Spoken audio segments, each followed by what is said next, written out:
kind of give you a point of reference, I think, more than anything, is a lot of times if we were to collapse down the class without the groups, it would probably be a little overwhelming. I mean, if last week was overwhelming enough, it would be that. But the other thing is that the design of this class reflects my belief that we really shouldn't be doing grieving or anything like that alone. And so doing it in community, that also means that the challenge, of course, is particularly in a course like this, is you don't get to choose who you want to share with. So the challenge of that isn't to make you uncomfortable. The challenge of that is that without vulnerability, there is no trust, and without trust, there's no vulnerability. And ultimately, the groups rise and fall on that point, really. So it's not a matter of me kind of strong-arming you into doing something you don't want to do, but it is a matter of a clear understanding that we don't live in silos. We live in community with one another, whether we like it or not. We always are in a context of some sort. And so there is a chance that by the group that you're in and the opportunity you have in terms of that, is you can shut down and disengage. Of course you can. Nobody's going to stop you from doing that. Ultimately, the things that we talk about is not just about death. The thing that often happens when I start talking about this subject at all is the rapidity with which we run to comparison. What I've done or what I've felt or what I've been through is nothing like what he's talking about. And what is that? I mean, ultimately, it's a defense. It's a defense that everybody uses. Everybody. So whether it's grief in terms of somebody dying or whether it's loss in terms of lost relationships, we do that every time. We go to our default, and we can.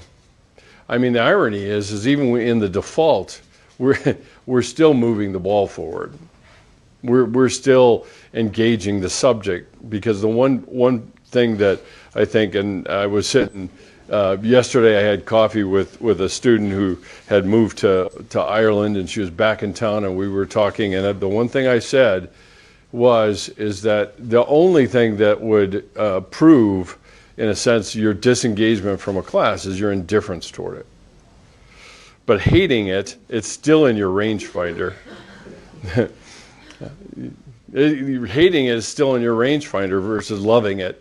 Either way, it's still in your rangefinder. You all know what I mean by that, right? So ultimately, indifference is the opposite of love, not hate. And we do that out of our own sense of defense, our own sense of control, our own sense of trying to not make it feel any worse. The problem is at the moment we start going down that path, we're mortgaging the future. We write a check against the future in terms of pain. Pain will find its way. And that ultimately is the challenge, I think, even in doing this. So, you know, a lot of people, I think, in the journals that I read, and by the way, just on that point, I mentioned to you that your group leaders will be reading the journals, but I'm reading them too. I read them. They do the grading, and as a general rule, you do it, you get the points. But I am making a point to read all of them. So if I have a comment or something like that, I'll put one in. I will, and that's just the commitment I make to you guys in terms of a class like this, and so in some respects the hard subject. Hello. Okay, so we're going to have a soundtrack to the class today, apparently. So like I said last time, I want to give you a little bit of a academic breather. I'm going to add some material and talk a little bit about what, if you've read the Aries book, the Western Attitudes Towards Death, and make kind of nail some things down, give you some measure of perspective. The irony is that we live in a culture that has really, like I said in the first class, we've kind of scrubbed away sadness, and in the process we've scrubbed away a lot of times really very important people in our lives. So I want to talk a little bit about that, and then we'll turn our attention to what I think are just kind of the key dimensions, if you will, that add into the groups that you're going to be doing. I want to get these things out of the way so that we can get to some other material that I think is equally important. So, the one thing, just as a heads up, and I'll do it when we get there, but I have a short clip that has a person who in it that is wounded. Well, not really wounded, but and I'll give you a heads up so that if you're not real comfortable with it, or you don't want to see it or the images or anything like that, put your head down, walk out. It's a 2.5 minute clip, but it's kind of drives home the point about the nature of the tamed death. So we'll talk a little bit more about that then. Okay. Any other questions or anything? Okay. Well, let me pray. Father, we give over this conversation this day, the discussion that we have today around this subject. There's a lot that we just don't have perspective about, and it's good to be reminded, as we mentioned last class, that the wonder of having you as our God is that you took on human flesh and experienced all the very same emotions that we're talking about here. We're talking about in this class, and we perhaps will talk to one another. So I pray that you'll give us just the courage and the willingness to move into that place. And even if we don't, that it's not like you're going to drag us there. You'll meet us where we are, and that's the key ultimately in terms of dealing with the losses in our lives. Maybe not to death, but to a lot of other things that come our way, even within within the context of any given semester that we go through. So thank you for the grace that you give us, the strength to be able to face these things and to walk with others through any of the things that we talk about today. In Jesus' name, amen. All right, so the thing I want to take a look at is kind of, like I said, the Western attitudes about death and how our ancestors thought about death. We see kind of a specific progression that occurs, and the interesting thing is what goes around comes around. It seems like we see a repeat at times around some of these things that we can talk about. And that's something to pay attention to. In some respects, in the older cultures, more ancient cultures, it seemed like they were far more accepting of the idea that death is continuous with life. And that's one thing to keep in mind here, is that we see death as discontinuous with life. Somehow it interrupts it. We talked a little bit about that in terms of we don't accept it as a reality versus a fact. And when I mentioned about death or grief having no predecessor, well, all that means is that I've never gone through it before. I don't have a way of pulling out what did I do the last time. So our ancestors had an interesting way of understanding that and looking at it. When we look at it and talk about it, there are four major concerns that appear across the landscape of what our ancestors and even our near ancestors have a perspective about. This is qualified as a European or Western perspective, because the Eastern perspective tended to be a little bit longer view in some respects because of how long-standing a lot of those civilizations were. But there are four major ones. The first one is one's own dying.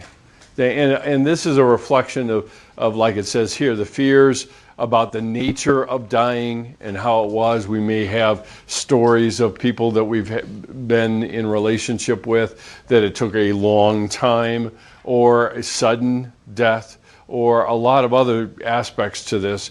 The interesting thing that I see a lot in the journals that I read over the years is a lot of people don't seem to be nearly as worried about their death as the other kind of death that we were talking, or the other kind of concerns that people carry with them around dying. The one thing that has been a result of this one's own death is the development of a living will.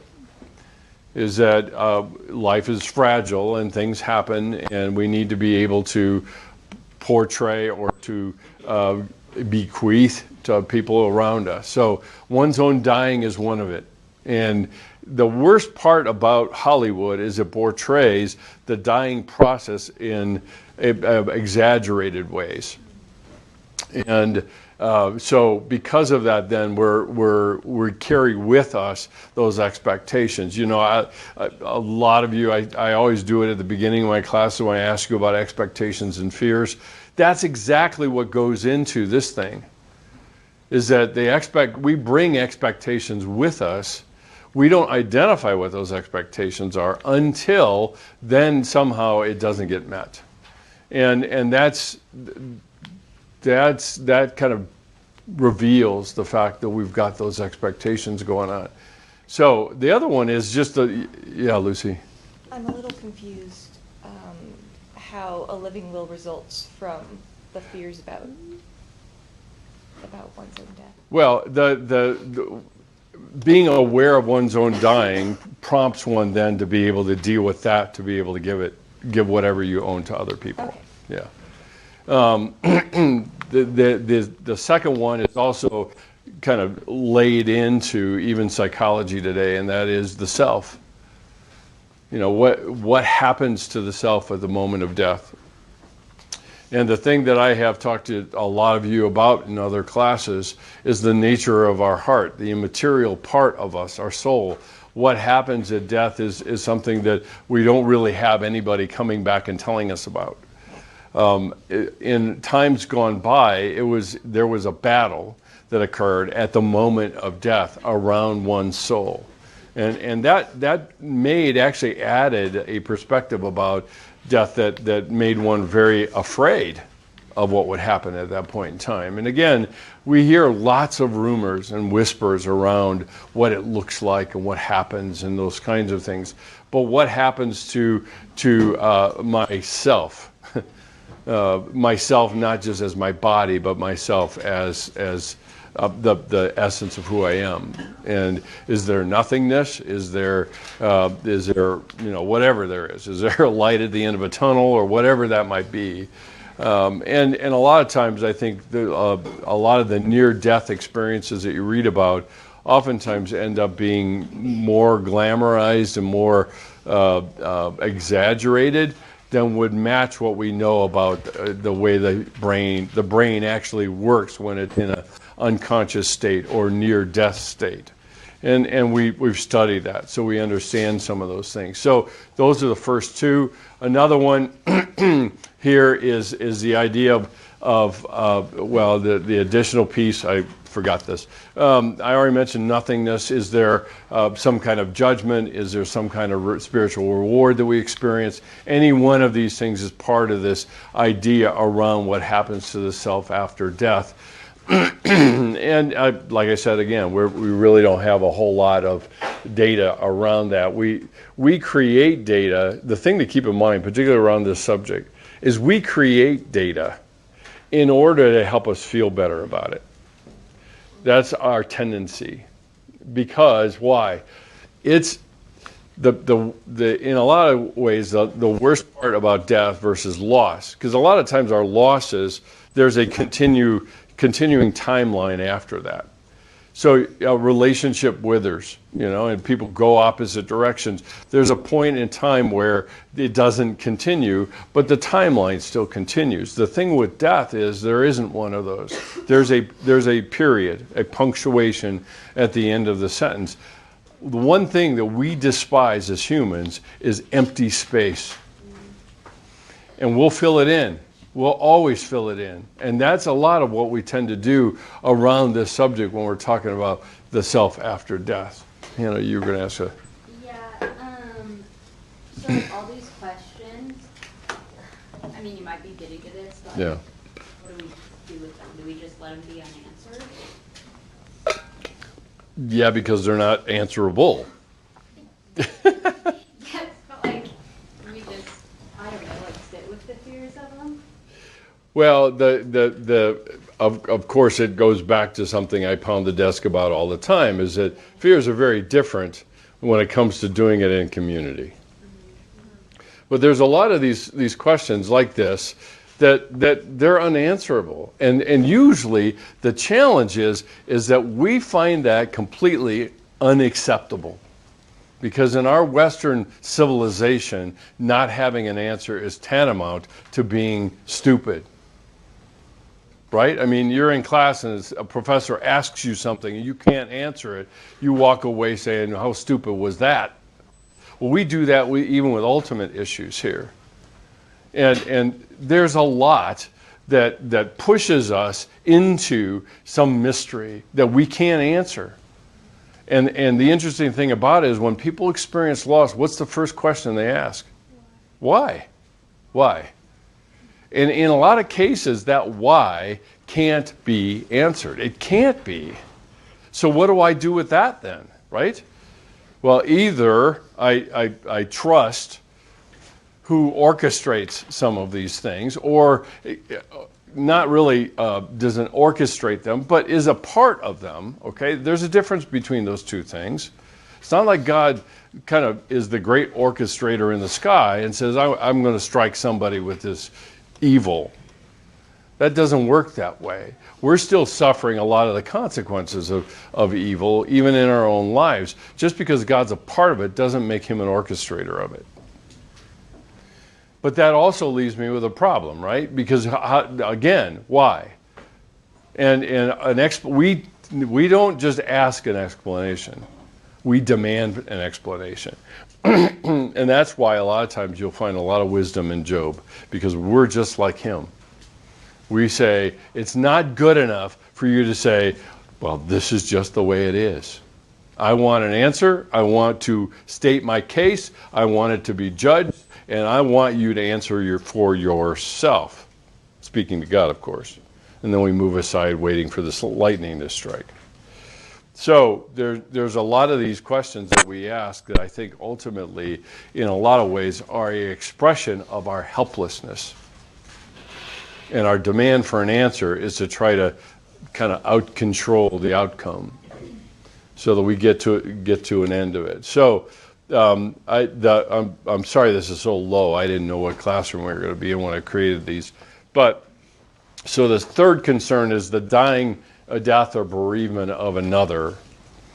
And this probably matches a lot more of what I've read, is seeing people that we care about go through loss.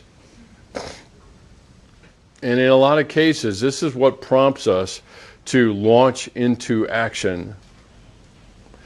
The biggest challenge I think you will have in a lot of cases about a class like this and all the information I give you is there's a lot of this information that really shouldn't ever be spoken again. There's a lot of this information that you don't speak to somebody who's grieving. You don't say this stuff to people that have experienced a loss because it's not comforting. It's information, and you might actually believe it's useful education, but guess what? You don't get to choose when that's appropriate. The other person does.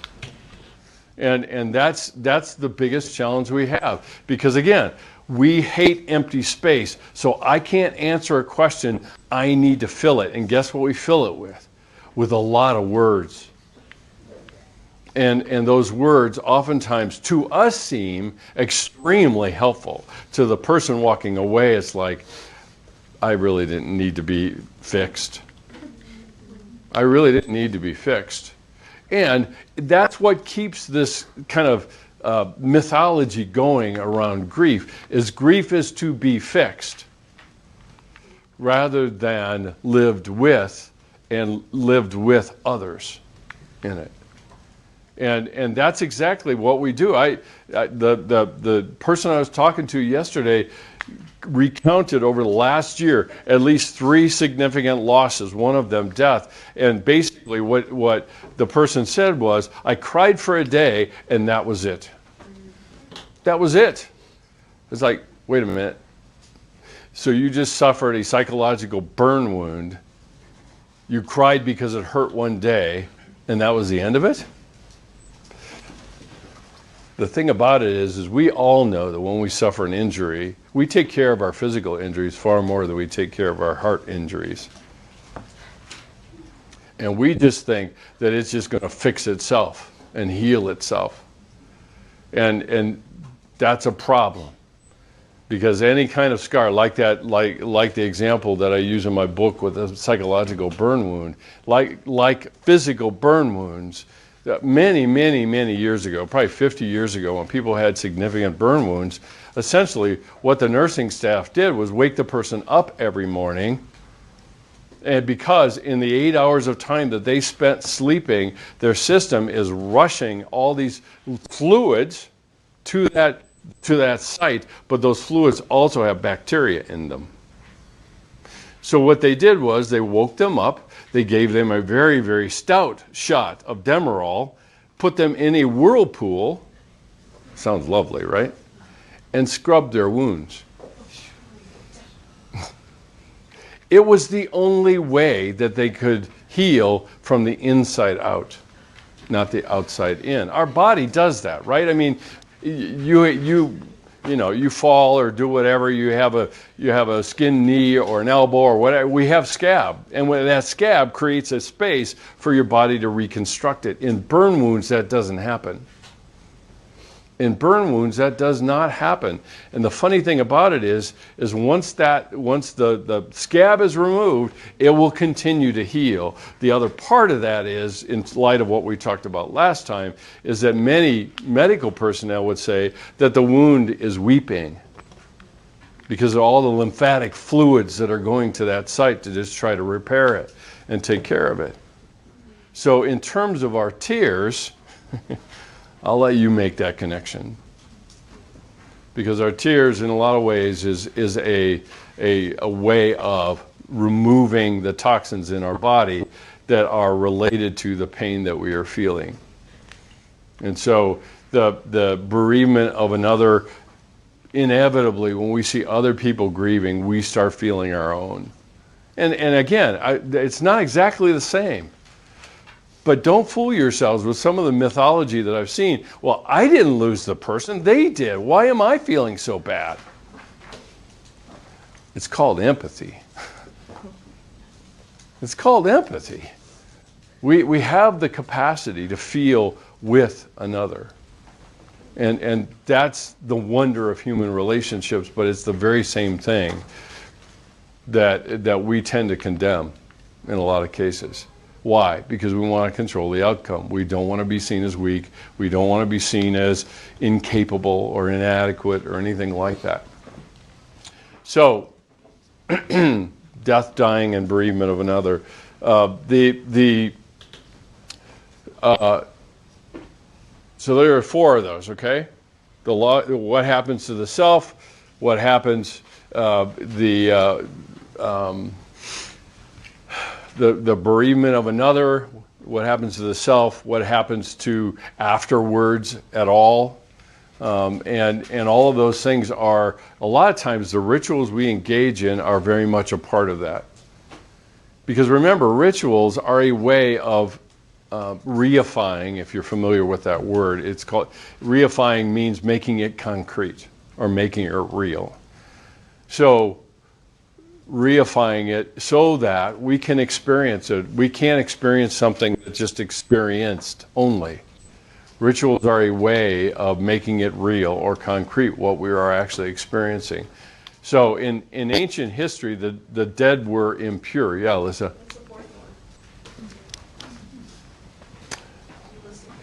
That's a good question.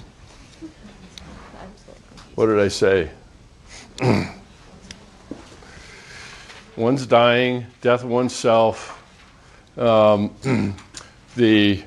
third one is what happens after death to the self. So you have the death of the self, and then what actually happens after death. Okay, and then the fourth one is the dying death or bereavement of another. There we go. Thanks for that. So the thing to be mindful of when we get into actual history is the dead were impure, and that ultimately the bodies were placed outside of town, and that was a fundamental part of it. Now the question that I do have is, why does that make sense? Thinking back in ancient history, what were some of the reasons people would die? Disease. Yeah, disease was probably a main one. There would also be, accidents and things like that. But in a lot of cases, handling or being around somebody with the bubonic plague or other plagues that have struck, even the flu plague was a plague at one point in time, put one at risk. And so you see often them being placed outside of town, and it's portrayed in a lot of different cases. So there's that. And a lot of times we look through archaeology and other things, and we will see just bodies piled, because they had a place. And even I think in the last scene of Amadeus, Mozart was placed in a community grave. And so that is a good example of that. The other thing the next place where we need to look at is what we have referred to as a tamed death. And tamed doesn't mean that literally kind of we've tamed it. Tamed has to do more with how familiar it has become.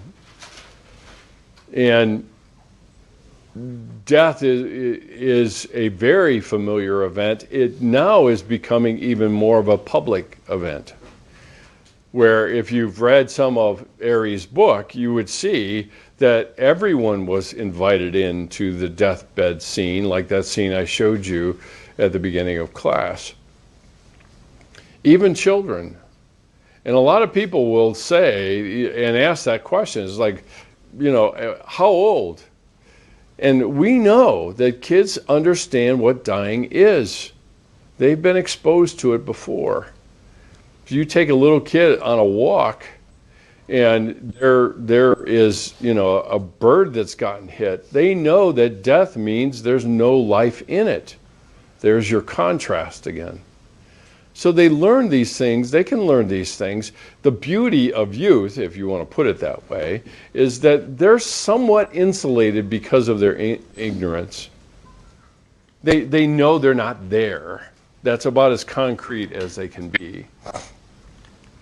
But the idea, at least during this period of history, was we regularly had an interaction with this part of it, and the person dying really accepted it as inevitable. Remember, at this period of time, modern medicine has kind of given us an opportunity to kind of cheat death. So when somebody is at whatever point would be aware that their lives are winding down, there wasn't a huge battle to try to save them, and today we can do that. We can do that significantly. Yeah. So I remember in the book, I'm pretty sure it was the Aries book, they were talking about how people in antiquity, most of the time actually had an idea of when their death was coming. Right. Do you think that that's diminished because of our ability to cheat death? Yeah, I think in a lot of ways it is. We don't really look for it. and at that point in time, they knew. Run away. Yeah, I mean, they knew. The life expectancy was in the 40s. So they kind of knew.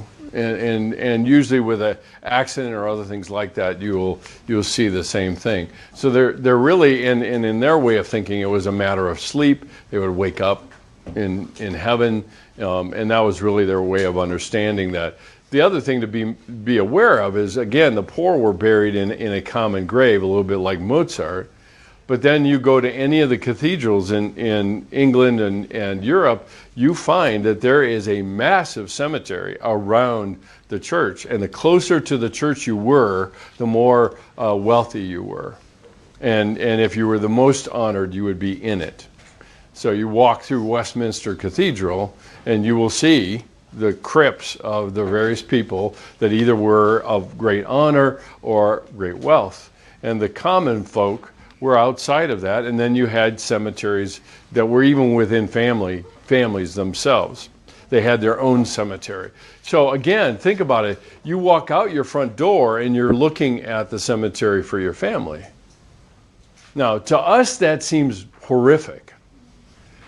But there is a ongoing reminder of the end. Like I said at the beginning, we value our days when we know our days are numbered. And Elizabeth Kubler-Ross mentions that same thing. So the other thing is cemeteries then became, in a lot of cases, public places. In a lot of older cities along the East Coast, you will find cemeteries in the center of town. They would conduct business and transactions and other things that you would see in these cemeteries. So now let me show you an example of this. And I realized I start this thing and I don't check where my sound is coming from.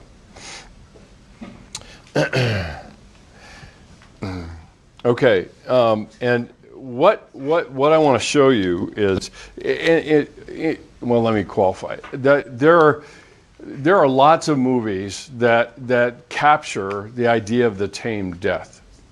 A lot of homes, interestingly enough, even in the 20s and 30s, had a parlor. And usually when somebody died, they didn't have a funeral home. They would be in the parlor, and people would come and visit that way. Well, the tamed death of this period of time in history, homes didn't have that. And so what this scene is a scene from Braveheart. And the thing that you will see here is when William Wallace's father goes off and basically gets into a fight with the king, and he loses. And so the what you're going to see is kind of this interaction. There are a couple different things I want you to take note of, and that is young William Wallace imagines his dad talking to him after he's dead, but he's right there. Okay, and he has all the scars of battle, so I'll just warn you ahead of time. It's a very brief shot of his face and his body. What's after that is the rituals that were part of the Scottish culture at the time of the English kind of occupation, the way they saw it. And so William Wallace, a lot of times people that have lost someone will have phantom experiences. Like they see the person from behind, or they hear them coming in the back door, or things like that. That's entirely common. So he has this brief conversation. He goes out to a burial for where his dad is being buried, and all of his friends have gathered together, and his uncle comes along. And this part of the story is, well, all of William Wallace is legend. It's all oral. We don't have a lot of clearly written down stuff about William Wallace, in spite of Mel Gibson's portrayal. Besides the fact Mel Gibson's too short. So, but the thing I would have you pay attention to is his interaction with his uncle is a very profound one, and oftentimes sets somebody on a path when those conversations are had. And that's what you're going to see here. So here we go.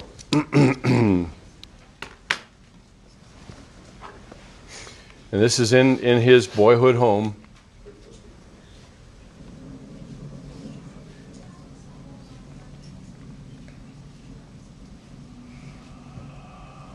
Just really have the courage to follow it.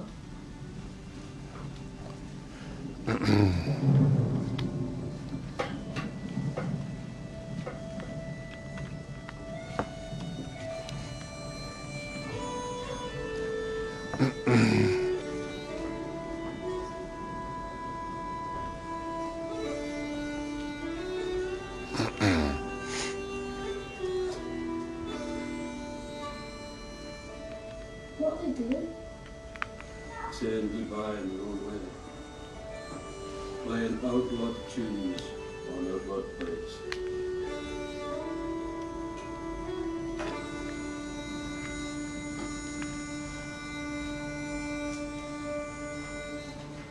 It was the same for me and your daddy when our father was killed.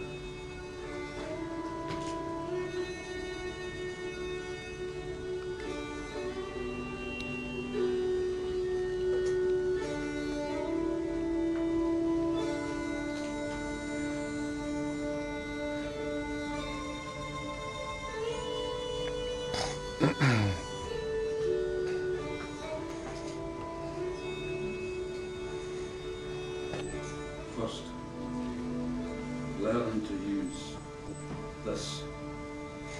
Then I'll teach you to use this.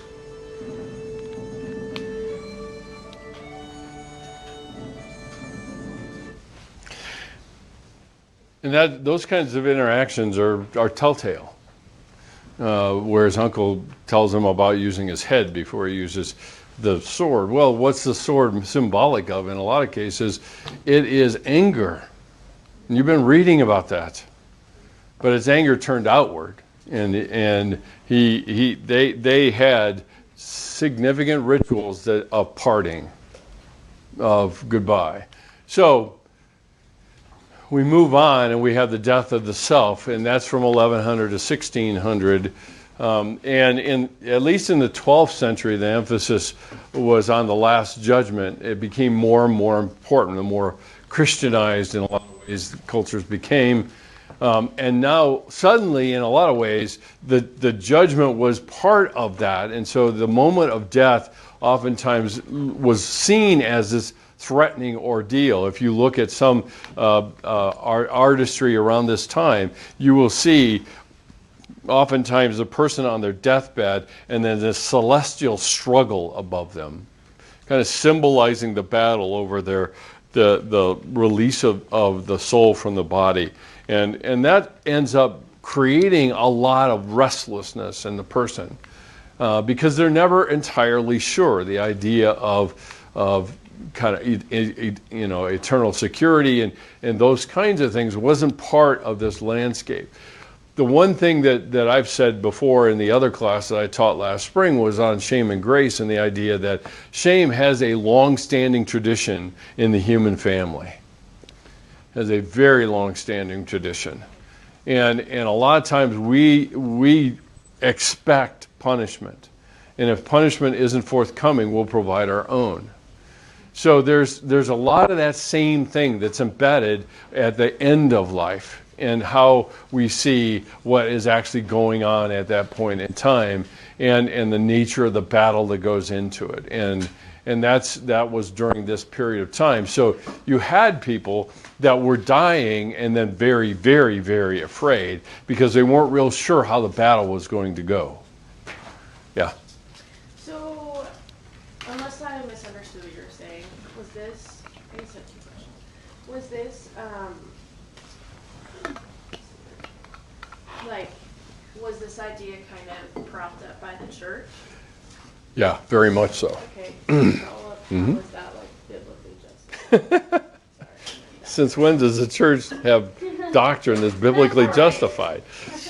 Trying to assume the best. Yeah. New outlook on life. Yeah. 2020. Yeah, well, it's a different church than it was then, and in a lot of cases, when you look at during the period of time that Martin Luther was revolting against the church, the whole idea of justification by faith and grace freed people, and the church spent a lot of time constraining people.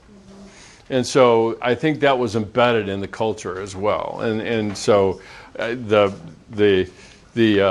biblical basis for it is a whole nother discussion that probably can't be had. But at the same time, I think in a lot of countries where Catholicism reigns supreme, you still have a lot of that same feeling about it, and what goes into it. So we have the death of self, and then we also have the key element is this idea of the self as unique and individual. We traffic in today's culture, and certainly in psychology, we traffic in the self and talking about the self. But what that ended up leading to is kind of a fascination and a revulsion about the body itself. Coffins are now used. I mean, at one point in time, and this is even pictured in Braveheart as well, is when his wife is killed. She is wrapped in a shroud, and then placed into a grave. Yeah, right. Well, at some points in time, people, the whole body idea of relatives, they basically kind of gave the body to the church to do with what it saw fit. So, I mean, they understood that the soul, the person, the self of the soul is not there. So now the container, it doesn't really matter. It does matter, but it doesn't really matter what you do with that. So the faces are shrouded. You can't see it. But what was the addition here is the addition of a coffin. So now they're contained. Now they're encased.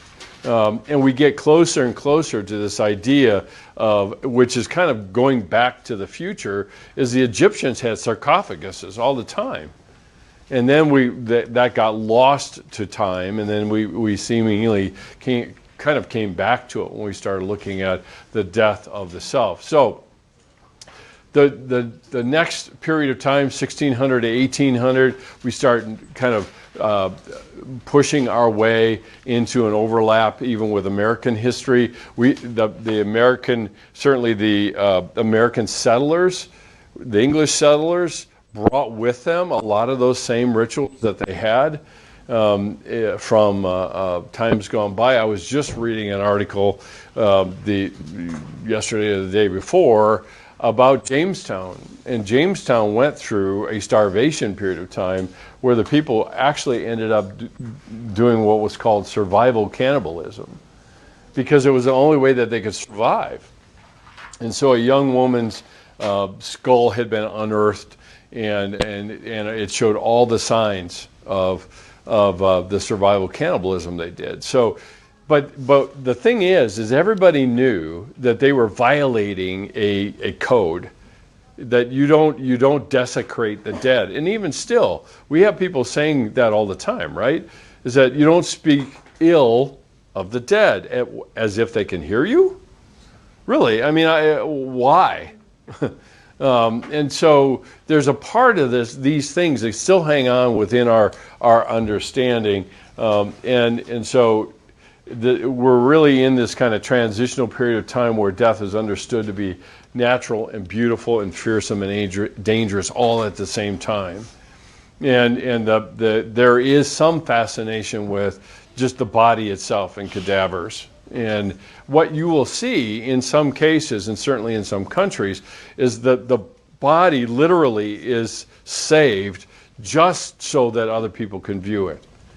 Mao Zedong and Lenin and Stalin and all of them in their mausoleums, for the longest time, they were glass encased so that the body could be seen. And so we start kind of seeing parts of this that go along with it. Yeah. There's a couple of priests in the Vatican, or maybe popes, I don't remember, who are encased in glass. Yeah. And you go up and it's like, oh look, that's a body. That's right. Okay. Yep, and that's this. That's fun. Yeah, and even, I mean, the fascinating thing about it is even today. I mean, some people would, the real rabid Elvis fans, they're looking for a strand of his hair. It's a part of that. And so they look at that and say, well, I've got a piece of him. And that really pulls back from some of these places. Now, the other thing to pay attention to is the cemeteries, instead of being in the center of town, now are moved out of town. And they're less and less visited unless there's some intentionality behind all of that. So the transition period is, we see it both ways. It's beautiful and natural, and it's fearsome, and I'm afraid of it, and it's dangerous. But then we get to the death of the other, which kind of brings us back to those four major concerns we were talking about. Because from 1800 to 1900, we see death as an enemy. Death breaks relationships, and that's what impacts me the most significantly. On the other hand, our attempt to soften the blow of the breaking of the relationship is to add to it that there's a release of suffering. There's a release from this life, the worries of the life, the cares of this life, etc., that are very much a part of the landscape of what we're talking about here. So we reintroduce, and what you'll notice is kind of, again, these cycles that we go through. We're back to now death equals sleep. The fascinating thing about it is all of what you see mortuaries doing, and morticians, and funeral homes, and things like that, is they create the appearance of sleep. Now, if anything is confusing to anyone, it would be that, right? But I for the longest time, and even in the years when I was wrestling with it, it really annoyed me, some of the conversations people would have at a wake, and particularly if there was a body. And they would talk about, like, the person looks so good. It's like, what in God's name are you talking about? They're dead, for crying out loud. Or they look like they're asleep, or you add all of these things, and where do you go? You go to a home to visit them, which again is a connection back to the past. So we have a funeral home. Now around Colorado we call them mortuaries, and it creates a little bit more context for death itself, but even still, it persists in our language around that. I don't mean to pick on you, Taylor. I had a colleague or classmate of mine from Australia, and he was horrified that we had a open coffin. Is that accurate? I only think of it because Culturally, we normally don't. Pardon me? We don't normally culturally have an open coffin. Yeah, and here. So, and it was for him, it was a culture shock, because he went to a church and they asked him to do a funeral, and he walks up and the coffin's open. It's like, what do I do now? And it was just a long conversation. A bunch of counseling students get together. It's like, I'm so sorry about our culture. So,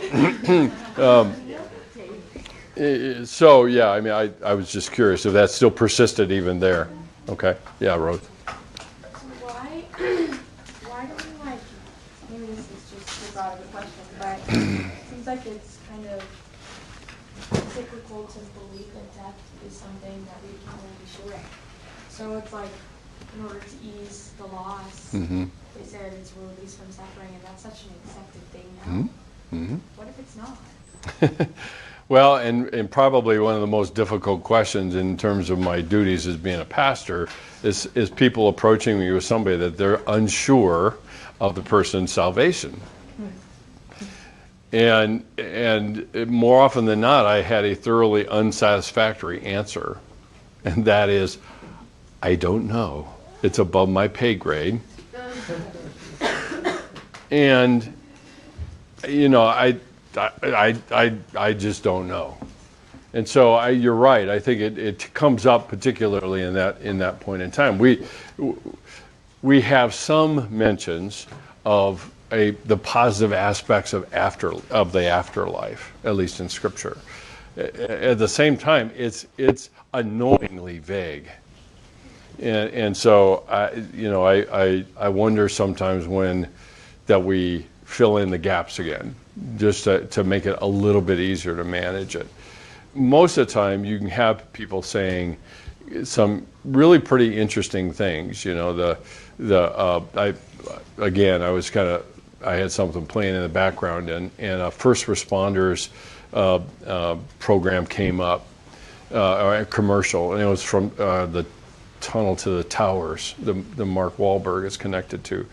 And they had this young mom who said she had to break it to her kids that their dad had just become an angel.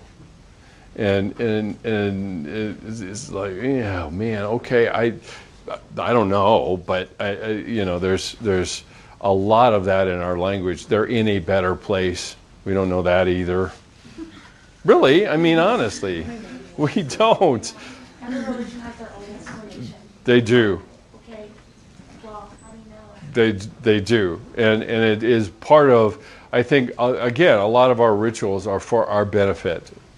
They're for us, and so I'm not sure assaulting them is going to accomplish much, because we really. I mean, this is an argument between fools. You know, I don't know. Do you know? I mean, have you visited there? I don't know. And so a lot, like I said, I think our rituals are in place to allow us to deal with our finitude, our finiteness. Yes, Sierra. So you talked a little bit about like the beautification of the death Yeah. process. Do you feel like that's more harmful to do like embalming and like beautifying? Mm. Do you think it would create more of like cognitive dissonance to like look at a dead body and be like, wow, it looks peaceful, beautiful, whatever? Right. Do you think that makes it harder for us to accept death versus if we were to see like someone's broken, battered body? Right. Do you think it like makes the process harder? You know, it probably is a very individual thing. I think if you're around at the time that somebody dies, what you find is the quietness is a little unnerving, because there's always noise, breathing, other things like that. And yet, when you look at them, there is a certain, without all of the embalming and all that, there is a certain peacefulness that you see because of the relaxation of the muscles. Now, you can go to the biological explanation and do all that, but I think at the same time, you know, we need solace, and we look for solace someplace. And so it does blur the lines between life and death. And I think there probably is some benefit to not doing as much of that. But again, you know, I wouldn't. I'd be the last to say I've got an alternative for it. I don't know what it would be. So, any other questions or anything? Yeah. So backtracking. Yeah. You might not have an answer for this, or the answer might be trust. And if it is, just please don't answer it. So I don't answer it, and you know what I'm saying. I'm hoping I'm wrong. How about that? Okay. So with that, like, wrestling with the unknown of someone's salvation, Right. and not, like, knowing what happened, how do you, and maybe we'll talk about this later in class, Yeah. I don't know. How do you go about the grieving process with that, especially, like, specifically as a Christian? Well, yeah, I think we tend to get tempted by, I want to know the end before I process the middle. And so I think what inevitably people do in dealing with a loss is they want to know that everything's okay at the end, rather than focus on what I've lost in the process and the connection and the memories and everything else. So there are so many things about the grieving process and the loss process that tempt us to get distracted from what we're actually dealing with right at that moment in time. So in some sense, it's hard to pull people back from, yeah, but where is he or she going to end up? Or are they going to be okay? I need to know that for what? So that I'm okay? Well, I can be okay without knowing that. But when I tie those things together, I get in trouble, because now I've tied actually my recovery of grief to their disposition later. So it's not necessarily that in terms of the idea of trust.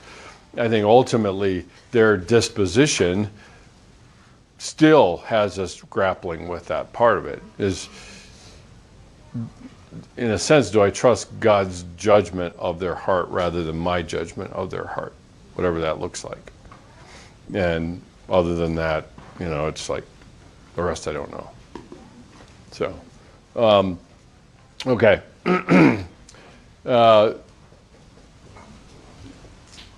During this time, the afterlife doesn't, and we've mentioned some of this, the afterlife doesn't equal suffering. Again, there are lots of things within Scripture that point to the fact that heaven is Jesus referred to it as paradise, and a good, purely by description, it is a good place. So the other part of this is with the dead, there was more and more of an effort, and even the advancing and embalming processes to have someone look like pseudo-living. We still have some of that even in our conversation with people that can haunt places. So they're caught between their final disposition and living. And so what has been added to it ends up being one of still cemeteries outside of town, but now they're haunted and unclean. And so we think that their spirits are still there. And that's the idea of kind of pseudo-living and a lot of the stuff that comes along with it as far as the haunting idea and things like that. So you get this notion of, because of that then, particularly if you're not going to operate from some kind of biblical or even Christian worldview, then they're caught in between living and death. And what resolves that? Well, that's a pretty big question, really. Is how do they finally get to complete death? I mean, the language kind of makes you crazy after a while. So the death of the other, and then we move into further into this period of time where ultimately a lot of times the civil government takes burial away from the church. It's not the church's duty, if you will. Again, we're moving more and more into more and more medicalized kind of impact on death. So what you begin to have is the cemeteries begin to literally kind of take on a life of their own with private markers and other things and memorials and things that are part of that. And so the idea of a family visit to the cemetery actually is born during this time, where on anniversaries and things like that, you will see people go to spend time there. In a lot of cases, you will see what's referred to as the cult of the dead, markers and very ornate. Some of my family lives in southern Ohio, and southern Ohio, southeastern Ohio particularly, was a place where once the Revolutionary War was over, there was a lot of migration from the east, in the east to the west. And they ended up in this particular part of Ohio at the convergence of two really big rivers. Well, you go into the cemetery and you see a lot of markers there for Revolutionary War veterans. I mean, you see their birth dates in the 1600s.